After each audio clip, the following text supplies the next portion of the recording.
పీల్చే గాలి, తాగే నీరు, తినే ఆహారం అన్నీ కలుషితమే. తెలియకుండానే ఎక్కువ మోతాదులో వ్యర్థాలన్నీ శరీరంలో పేరుకుపోతున్నాయి. ఆ వ్యర్థాలనే టాక్సిన్స్ అని పిలుస్తారు. వీటి వల్ల ఎన్నో సమస్యలు వస్తున్నాయి. జీర్ణ వ్యవస్థ పాడైపోతోంది. హార్మోన్స్ ఇంబ్యాలెన్స్ అవుతున్నాయి. ఈ సమస్యలు రాకుండా ఉండాలంటే ముందు టాక్సిన్స్ టెస్ట్ చేయించుకుని శరీరంలో ఉన్న వ్యర్థాల గురించి తెలుసుకోవాలి. ఈ టాక్సిన్ టెస్ట్ లో శరీరంలో లెడ్, మెర్క్యూరీ, ఆర్సెనిక్ లాంటి హానికర కెమికల్స్ ఏ మేర ఉన్నాయనేది తెలుస్తుంది.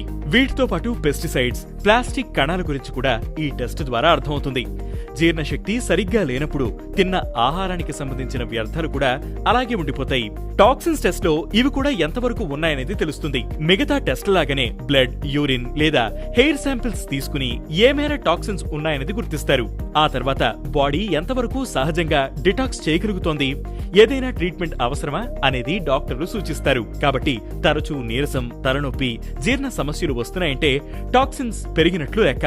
అంతేకాదు చర్మం పొడిబారడం, నిద్రలేమి లాంటి లక్షణాలు కనిపించినా లోపల మలినాలు పెరిగిపోయాయని అర్థం చేసుకోవాలి. సిటీల్లో ఉండే వారిలో ఈ సిమ్టమ్స్ ఎక్కువగా కనిపిస్తాయి. ఎందుకంటే అక్కడే పొల్యూషన్ ఎక్కువగా ఉంటుంది.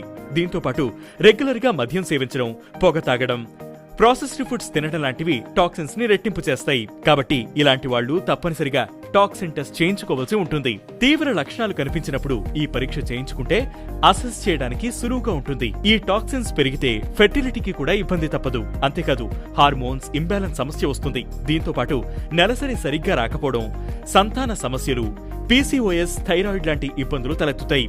ఇక పురుషుల్లో టెస్టోస్టిరాన్ లెవెల్స్ తగ్గిపోతాయి. కండరాలు బలహీనంగా మారిపోతాయి.